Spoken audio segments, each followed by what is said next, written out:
Hey guys, Dark Humility here with Physical Charge Paladin, stronger than ever.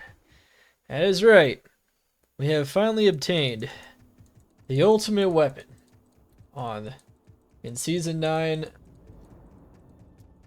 on the hardcore live servers. The big one. This thing, it's got some really insane jewels in it. Maybe not perfect, but pretty insane. Along with an Obrun, reaching over 500 enhanced damage on an F grandfather. And unlike the previous video where we did all the stats, skills, gear, and of course demos, I'll do a short overview on this video, but it's important to note that our damage has ballooned to an insane amount. Absolutely insane amount here. We got, first of all, we're level 93 now, unlike the initial video, which we were 85. And we're actually using those rares as well, but we have 41,000 maximum damage. That's going to be 5k less minimum with this setup, and about 14k more maximum. So, on average, you're getting about 9,000 more damage. That's quite a bit.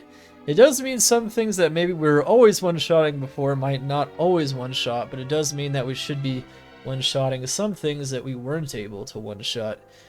So, with the Doombringer that you saw in the previous video, we still have it, of course, but it's pretty nuts. Now, obviously, with the attack speed, one thing I didn't mention in the last video, attack speed doesn't affect charge at all, of course. That could change at some point, but even though it says that there is an attack speed for it, it doesn't affect it.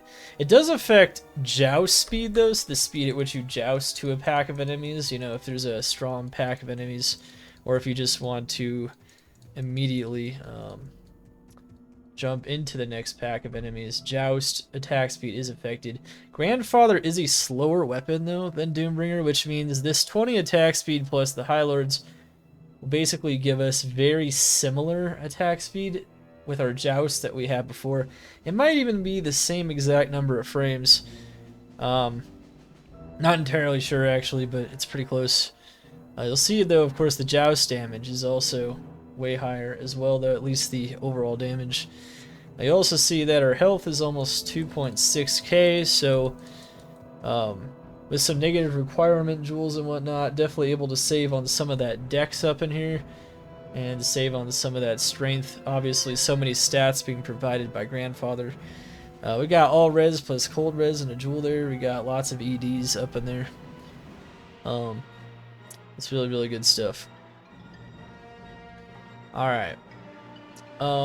Anyway, the stats situation's pretty much as I noted in my late game guide video. This isn't the full guide, so if you want to learn how to make a physical charge paladin, including all the options, definitely recommend checking that out. But here are the stats. As you can see, we were able to save on strength and dex. We don't need dex for block or parry with Holy Sword, so that's not necessary. We actually have 52% with this setup because we have more all skills. So actually, it's quite good in that regard, which I actually kind of like. Of course, we don't have any skills on the Crown of Ages, so it doesn't matter, we can't use it on our swap, but that is interesting. Can I actually use that? Doesn't matter, though. It's OP. Anyway, we still have good AR, though. Attack rating is very important. Damage is insane. Then we put the rest of the points into Vitality. We actually lost 1 DR. I decided to opt for a life leech one, and because I can't find a better one at the moment, we lost a DR because we don't have life leech on Grandfather, unlike Doombringer. So we decided to increase our life leech amount, but with so much damage we don't need quite as much as we have with Doombringer, so it should be fine. And we have similar hit recovery as well. We got DR. With this setup we actually have a little bit more MF, which is nice, but not too much more. And yeah, that's pretty much it. Still have very high deadly strike with blessed aim on the Mercenary. You got crushing blow there as well. Skills are similar to when I made the guide, but one thing you'll note is that we still did the synergies for charge, and we still maxed out Holy Sword. Instead of pumping resist lightning and blessed aim for AR, though, I focused AR a bit when I was a lower level because I was a lower level than the monsters, and I really wanted to make sure we could actually hit the higher level monsters.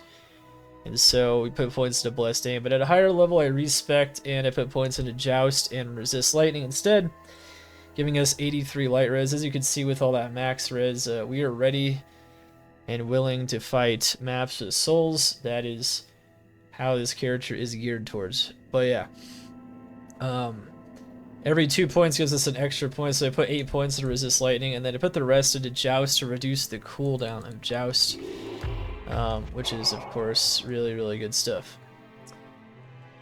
Alright, pretty much it, though. Mercenary now is actually able to wear his Lava Gouts because he's high enough level while still wearing the Fortitude. I needed Drax before for Strength, so he actually has more appropriate attack speed. Also, he's got max fire res, and fire and lightning is always what's most likely to kill the mercenaries, so that's really good. In addition to giving me about 300 more AR when he procs enchant, which is not bad. So I have over 12,000, which is solid, I would say.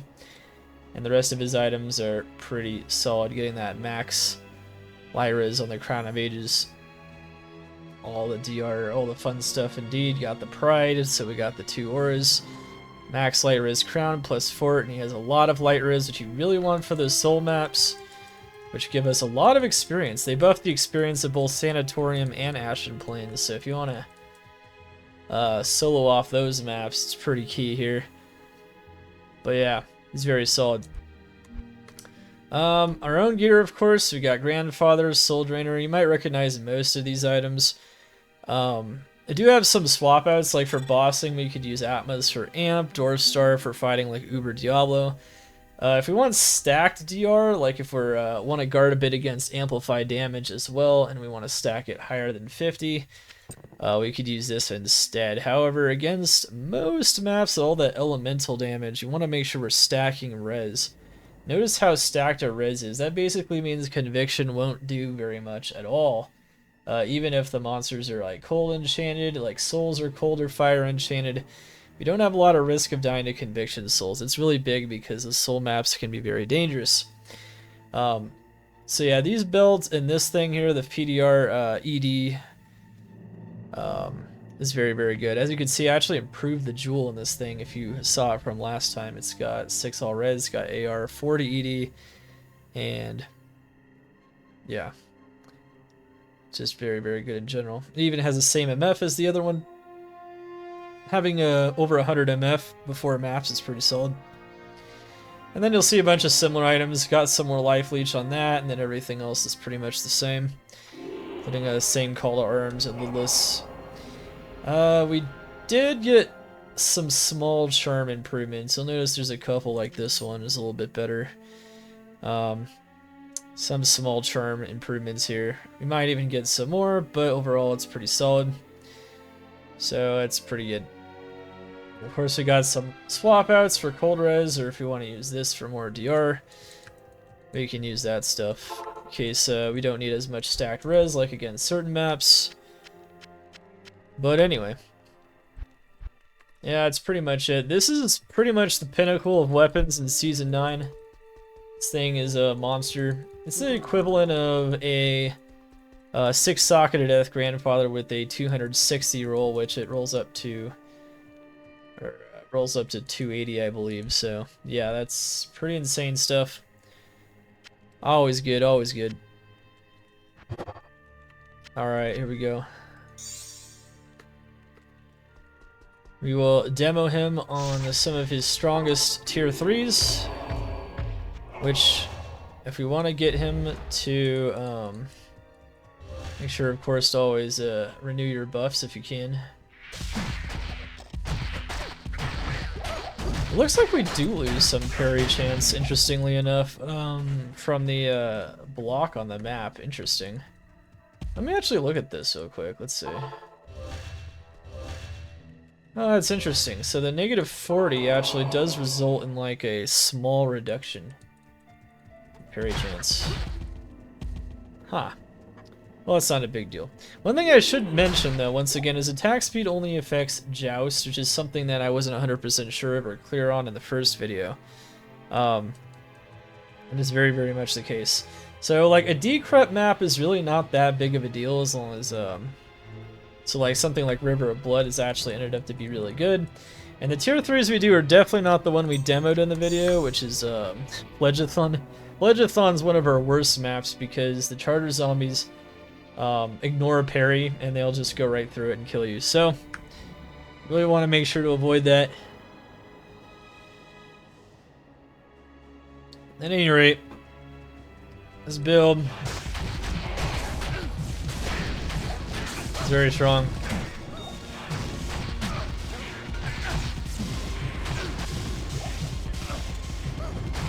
As you'll see though,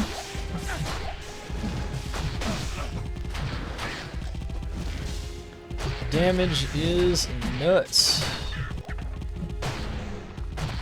Looks like we got an F plate bearer, that's pretty good. So Ashen Plains is one of his best maps by far.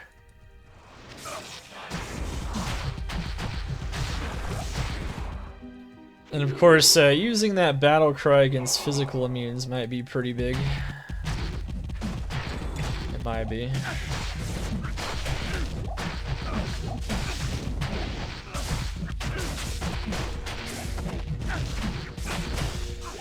Damn, that's pretty good there.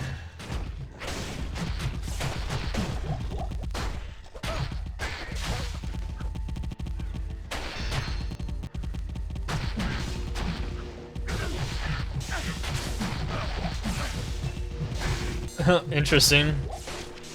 Hey, there's nothing wrong with the summon druid, man.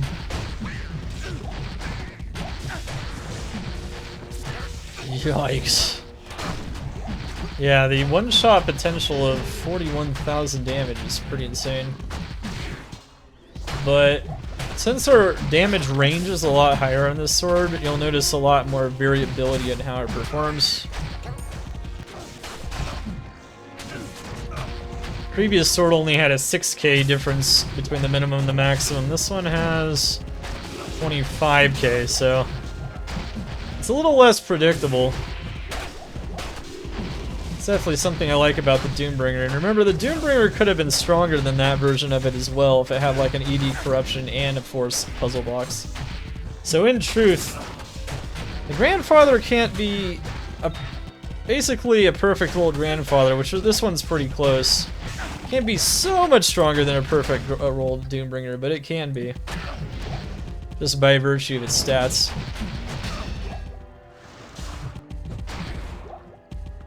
What's up, everyone? How we doing? Doing a bit of a shorter stream today, because it's all we can do, but I'm gonna show off my new weapon and get some farming in with it there.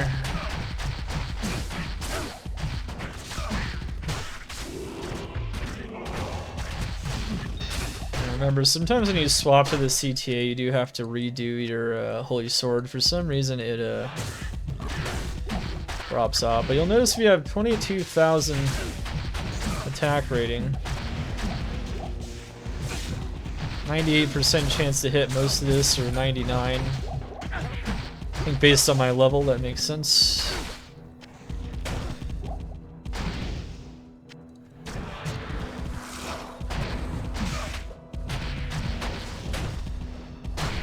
Yeah, see right there we one-shot Thrasher, and those things have a ton of HP. Thrashers and Ashen Plains, woo boy.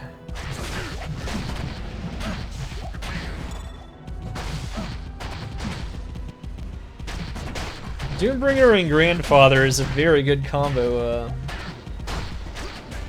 Mr. T-Jort. If you're doing like something like Frenzy. Notice, of course, Joust does a lot of damage too, so landing on top of the monsters with Joust is always going to be good. I feel like even though we lost one DR, at least for now, we gained some survivability for sure. Having more health is always solid.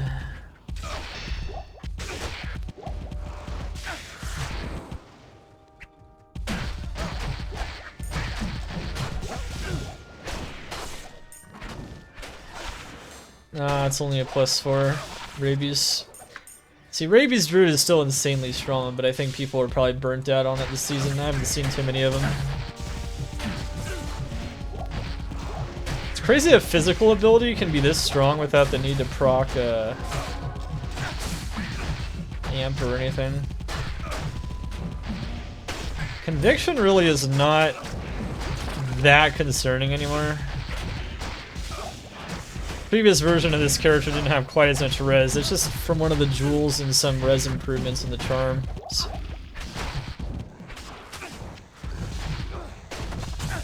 Doesn't mean we still can't take more damage though. We don't have so much res still that there won't be an increase in elemental damage, so we do have to watch it a bit. Definitely a lot more secure than it was originally though.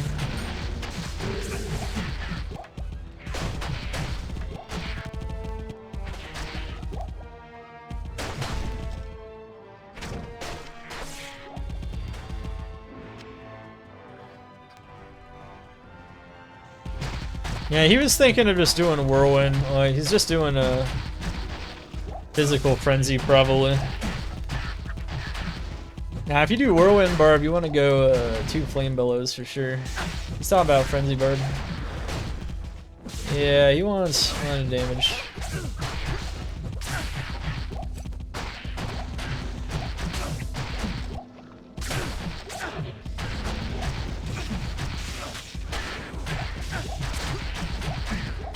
I'm gonna demo all of our strongest tier 3s here, just to show you guys how strong this character gets. I mean, it's still possible to have a slightly better weapon, but it's pretty tough.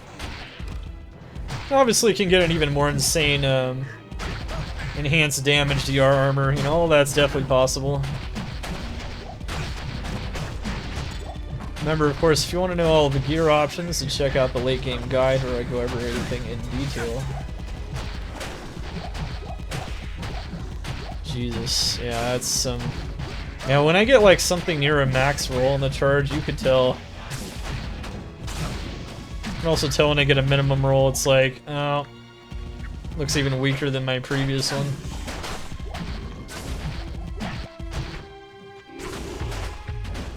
Looks weaker than the Doombringer.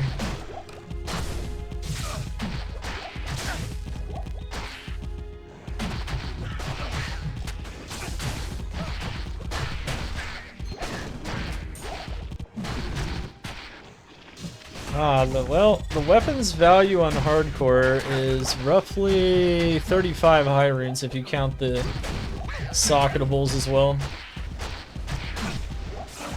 I paid for the vial and the weapon, I paid almost 30, and then the jewels are like 5-6 more high runes. This is a pretty ridiculous weapon for sure. You don't always get to a weapon this powerful at the at any point in the season, but I don't know. It's pretty cool just to see how powerful this is. This is insane. And of course, even though Elemental Charge arguably is a bit stronger for mapping, for hardcore this is just insane damage. Insane sustain with a life leech and whatnot. With this much damage and almost the same life leech, like her sustain is pretty insane.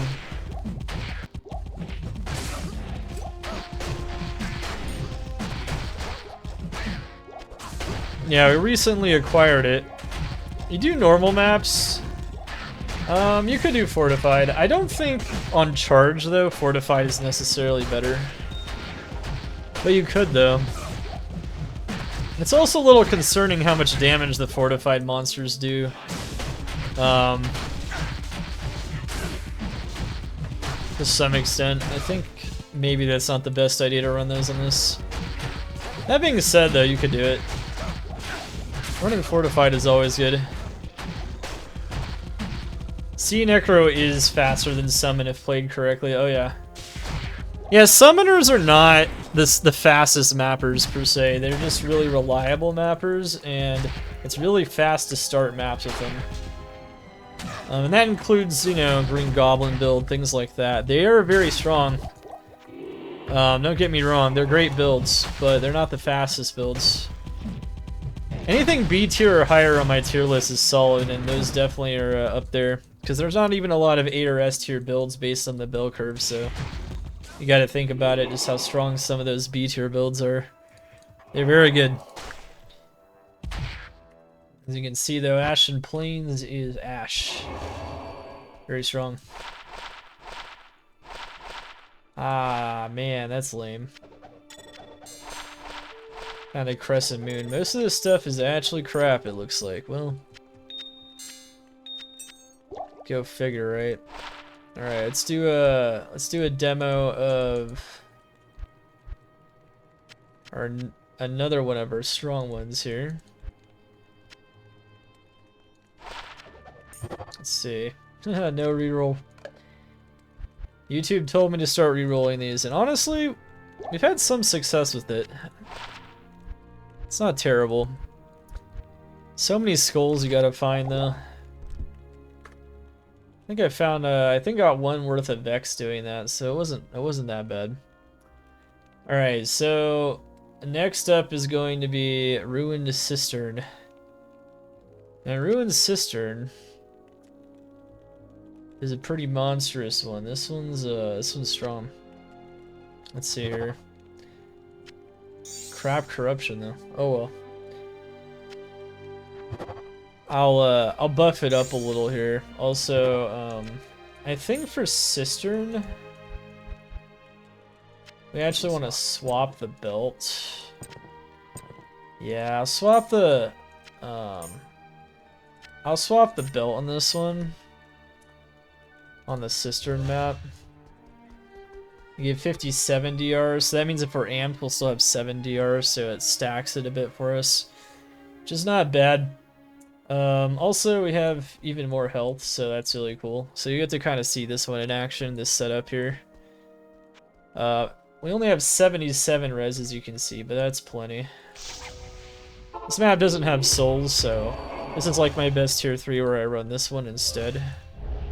So you have 2,700 health. So our cave diver is ready to dive. This map can have some really heavy physical damage sometimes, so it makes sense to stack a bit here. Stack a bit of DR. Oh, why didn't we upgrade the armor? Because it has no enhanced defense, and I have 800 defense total because we don't have defiance. It doesn't make much sense on this setup to do that.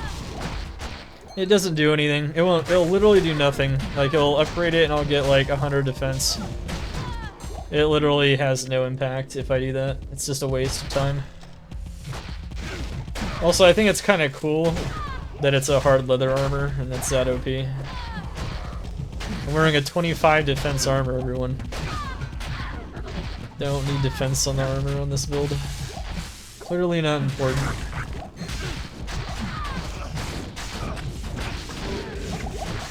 Oh wow. That was a little dangerous. What the heck? I got stuck. Okay. Well, that's alright. Just remember, if you're playing hardcore, always be prepared. I think we could have probably gotten out of that just fine, but I was a little bit extra safe there.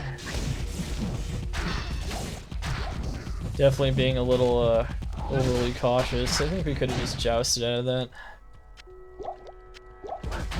See, sometimes this is why jousting into things is really good. Gotta show my save and exit skills. See, we don't panic. We're good. I only panic on Wrath when Declone. See what I miss.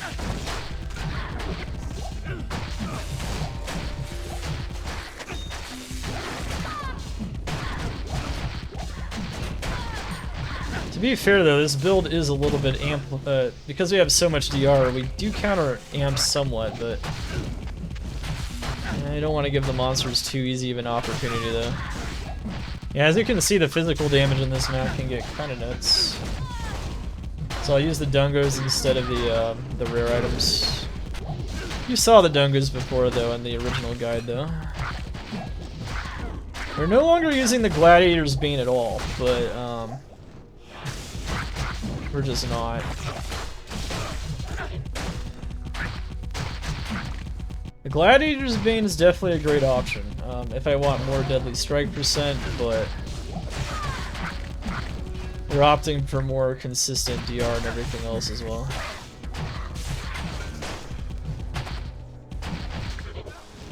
That was like an overly cautious save and exit, but I noticed I got amped, and then I got pinned in between like 20 snakes, so...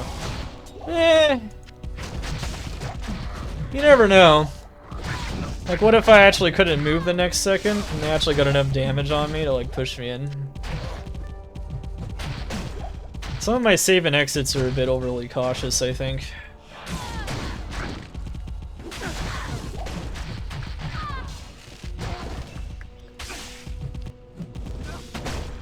I love this character. This character is really fun to play.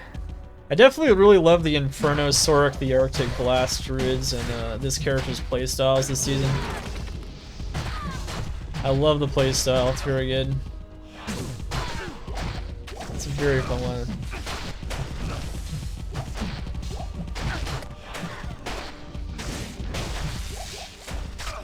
It's very, very good. You guys didn't know, this is an extension of a series I've been making since I think season 4 or 5.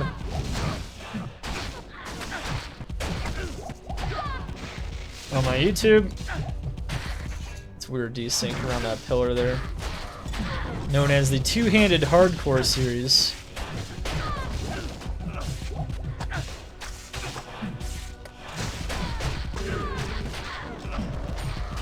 Two-Handed Hardcore series is a lot of fun. You'll see a lot of videos that are still very relevant, if not perfectly relevant, depending on gear or skill changes since Season 5, but Two-Handed Hardcore series is pretty neat. You see a lot of builds that just show you that you do not need a shield to survive on Hardcore. You just don't! I even have a few Hardcore 99s that went pure Hardcore Two-Handed all the way to 99, so definitely shows you that you can.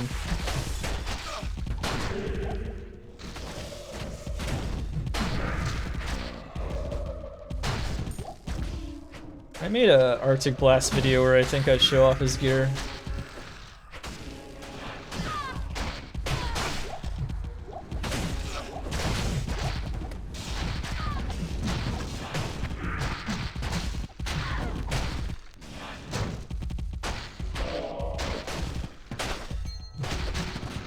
No, but you can do fortified on this build.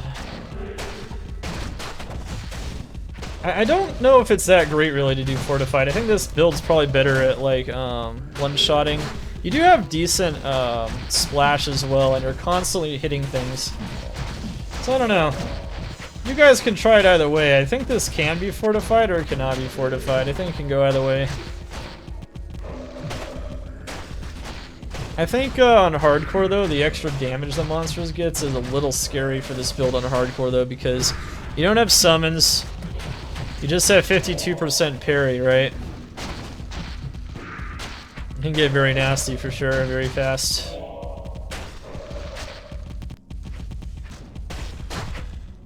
No, I made an Arctic Blast Druid video in Season 8. So if you want that one. I think I show most of his gear, if not all of his gear in that video. It's a demo, but it's a pretty good one. Look at that, 14 life, 7 cold res. That's not bad. That's not bad at all.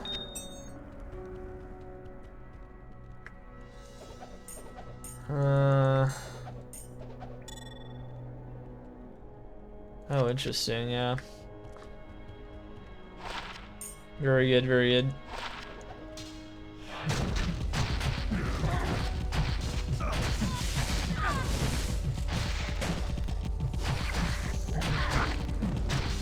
Yeah, Season 9 beta, whatever it is. Yeah. Not Season 8, sorry.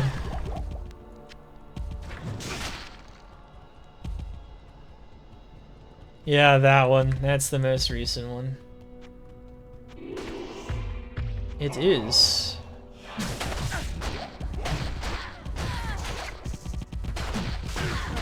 Does DS crit work with sacrifice? I don't think it does. Well, it definitely doesn't with the explosion, if that's what you're wondering. The initial hit, maybe. See, it depends what you mean. What does it work with sacrifice? Sacrifice is another build, but sacrifice can use one-handed, whereas with physical charge, I think two-handed is a lot better. And obviously, you know, even though you don't have quite as much block chance, you can even parry elemental damage, which is huge for things like souls as well, which is why a lot of the maps I run have souls. This is like the ultimate like anti-soul weapon right here.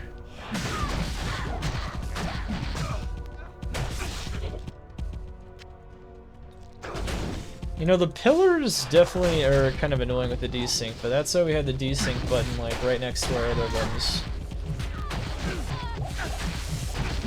It's actually the same button as might, which I mentioned in the guide video as well. Monsters go around and then they...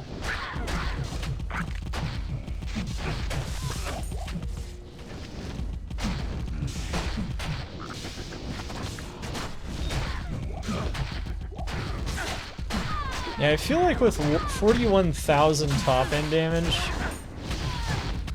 you're definitely one-shotting most of the time. Not always, though. And obviously, if the monsters have maximum life, it will be a little tougher overall, but trying to demo maps without maximum life, just like I like to test some maps without maximum life. Throws things off. That's another variable you got to account for. It's never any good.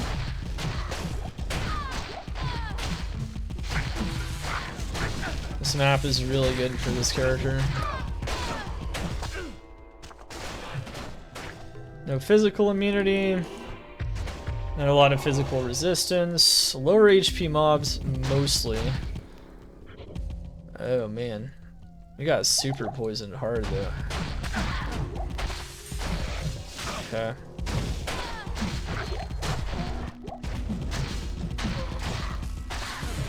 Yeah, that's totally fine, man. If you want to see the weapon, type exclamation gear. Of course, this is a YouTube video, so we'll also be showing that on YouTube as well. So even if this character dies, which I wouldn't say it's the safest two-handed hardcore build I've ever made, so even if he does die, I'll have a record of it. You guys can always check out. Damn, that boss gets eviscerated, man. It's so much damage. Yeah, his damage is nuts. And if you want to do even more boss damage, like I said, you can kind of swap your ammo if you want for like an Atma's, like the one I showed. Atma's doesn't have to be anything fancy, it just has to be a amplified damage bot thing. Oh man, that's just... Yeah, this character's ripping through tier 3 maps. Just ripping through them. Oh, what's this? Oh, this one's good. Oh, there you go. So if you need more FHR, it's an FHR max damage. So that could be used by this character potentially. And we got a Dungo's off the boss. Let's see what it rolls. Ouch. It rolls Dedge. 5% physical, 5% DR though. Nice! Ooh.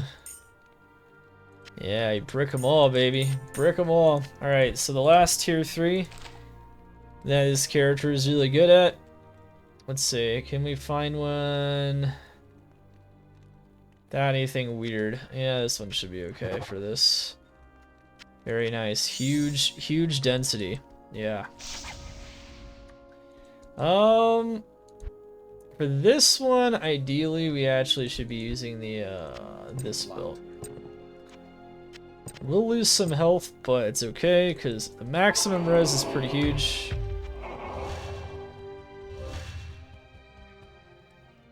That's interesting. Why does this seem like I have an extra skill just randomly? I didn't do anything weird, did I? Oh, I don't know. Oh, I know why. I was like, where did it... Yeah, we'll go 48 FHR on this setup, that's fun. Alright, so it's 79 max res and 83 light res. You're anti-soul build now. Also with more stacked res than in the previous map, we have 70 to 80 stacked res, so we're anti-conviction souls.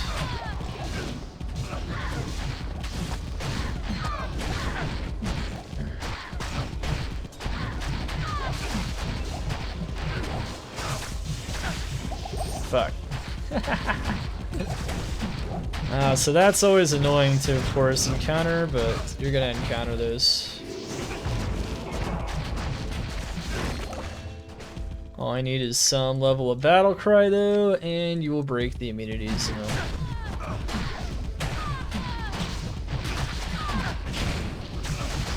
Oh no, it's okay. I only heroic that one map because it was garbage.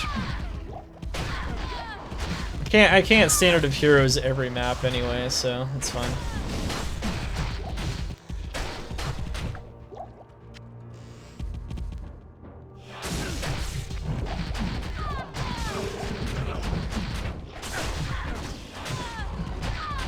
One thing that's really good about this build, of course, is that even if I get amped, the 50% reduced curse duration basically makes amp only last like 4 seconds. So I can play around amp, like if I get amped I could, I see like dangerous auras, I could back it up a little bit.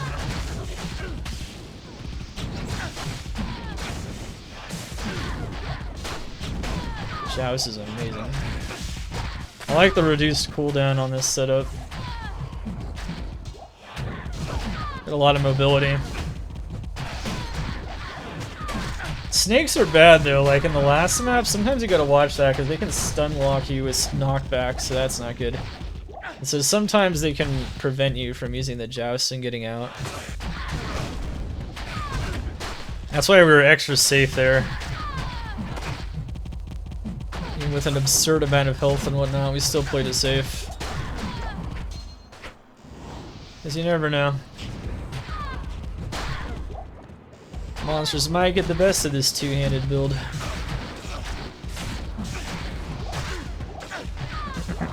They definitely can.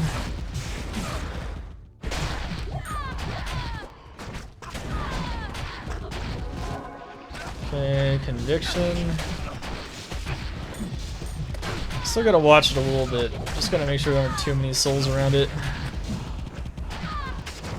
F Grave Palm, okay.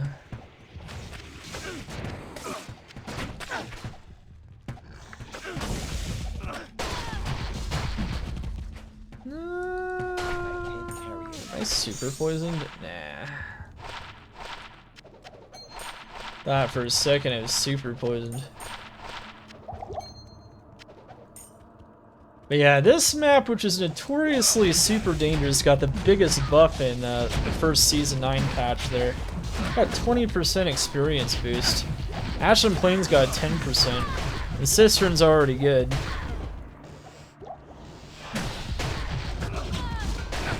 But, of course, it's understandable why these maps got boosted, though, because they have souls, and they are tough. Because not only do you have to guard against physical damage, but you need a lot of stacked res and 81 res just to survive this. Not only do we have 83 light res and stacked light res, you even have light swerve off of the wisp projectors. So this character is truly designed to run these maps here.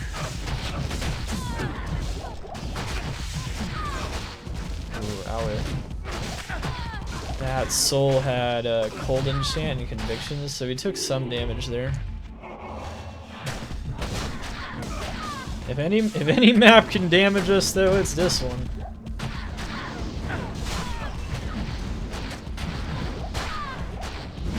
I like the 52% parry chance though, it's always very nice.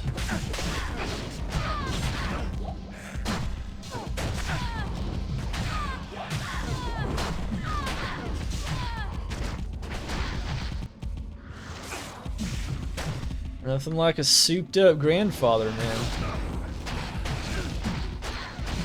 But if you pay for a Cadillac, it better be shiny, that's what I gotta say.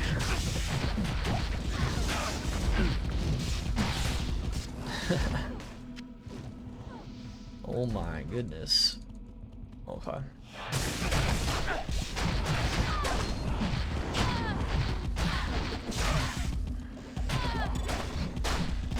Physical damage can be dangerous in here too, but since it also has souls, we can't really use the dungos, can't justify it. Luckily, physical damage in here is not quite as bad as Ruined Cistern, so... Whereas the risk of elemental damage is very high.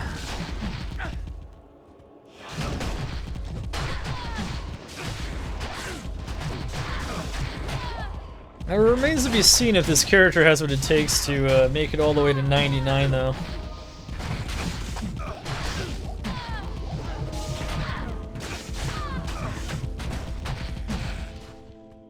However, I remember getting a comment on my previous build video where someone was like, "Bro, you're only level 85. Get to at least 92 on hardcore, and I'll believe you can survive with this thing." So here we are at 93.5, so... I don't know. It's surviving. It's surviving.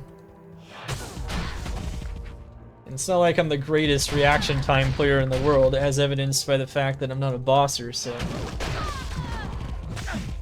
Some of those hardcore bosses are insane in terms of their just pure gameplay prowess. I always gotta tip my hat to them. However, we can still do what we do, you know.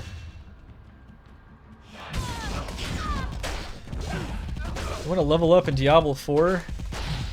Make a minion necro, AFK in the Helltide. Come back when you're 50, do the capstone. Go to nightmare mode, AFK in the Helltide. Come back when you're 70. Do the capstone. Actually, you don't even have to do that. At 50, you should just do the capstone in nightmare. And then you go to Torment Helltide. And then you AFK in that until you're 100. And then you're leveled up, yeah.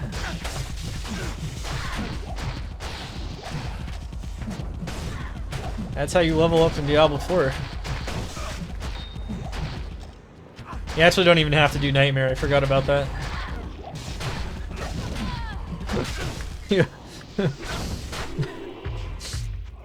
No, that's it's unnecessary. Unnecessary step. That's how it's devolved into. Are you surprised? Of course it's evolved into that. I'll show that on my stream too, just so people can see, you know. We gotta have a couple Diablo 4 days at some point, just to show you guys what the game has devolved into. Maybe we'll watch some Netflix, you know, on the side.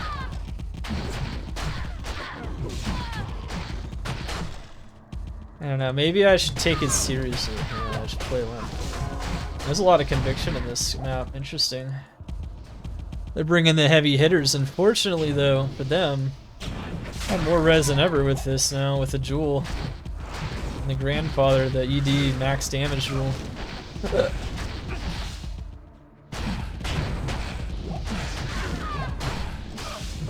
I actually only ended up putting one Omerine in the Grandfather. I said I was going to put 3. But then I decided it made more sense to go 2 negative requirement jewels so I can get more health. So I took some hits to the ED, like for sure, with just Omerunes it could get to 520 EDs, so... it's not that big of a deal. It really isn't. It'll do... I always say that if you can get more defensive power on hardcore without sacrificing too much offensive power, or hardly any at all, you should probably do it. His conviction with all the soul maps that we run is a real threat, so we gotta really make sure to mitigate that threat as much as possible.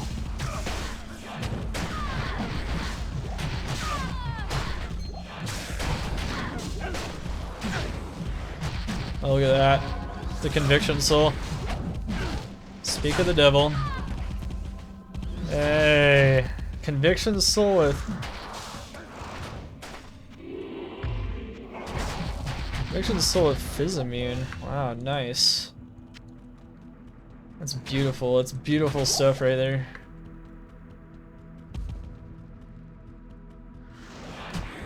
%20 ED. Oh yeah, it's not gonna matter that much really. It'll be a small side note, you know. One extra asterisk to our damage, you know.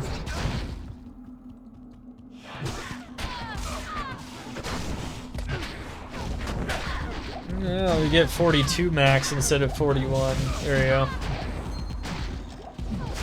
Maybe we'll get 17k minimum as well. Instead of 16 to 41, we'll have 17 to 42.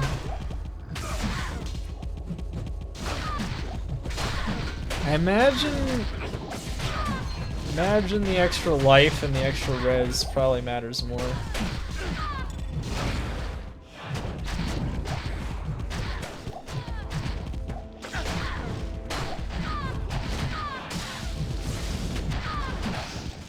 So I watched the Physical Charger Paladins. I've watched some of them attempt Rathma. Tier 2. They had like 3,400 health. It's pretty nuts. With enough jaw runes and everything else, very possible.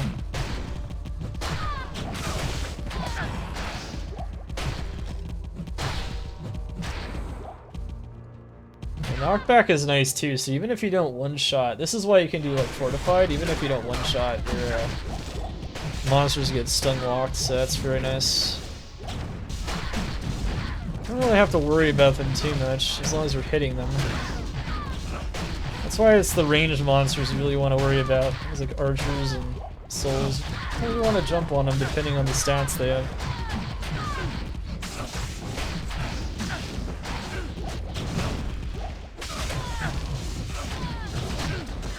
Oh my god.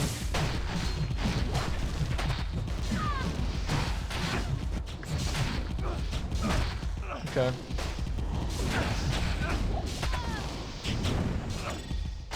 Fun.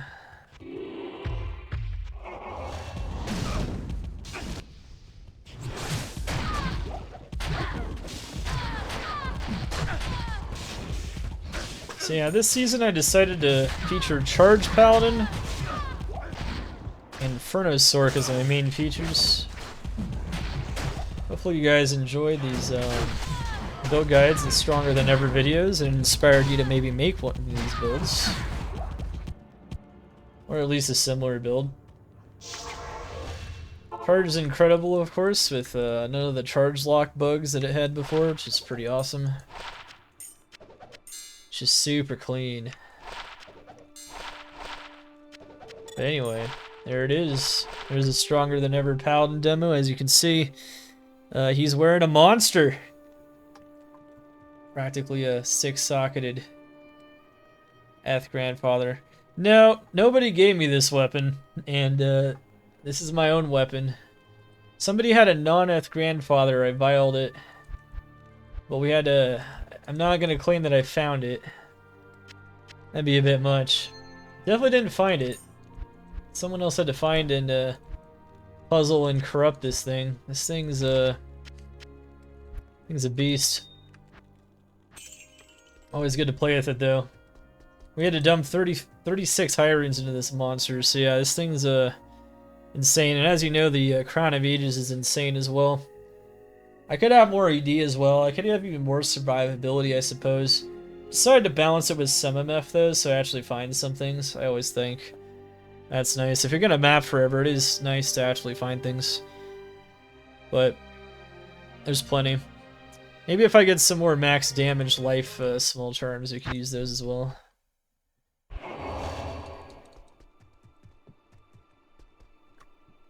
Now, most of the times you want to put high AD jewels in your weapon All my jewels here are high ED with some other stats like negative requirements, res, max damage. And then obviously Ohm runes are insane because it's 45 ED, which is a bit higher than a jewel can hit. And that extra 5% ED enhances the damage on the entire weapon. That's why Ohm is so effective in weapons, whereas max damage ED jewels might be more effective in other pieces of gear and things of that nature. So there's a nice balance there. But anyway, GG guys. This is the Physical Charge Paladin, stronger than ever.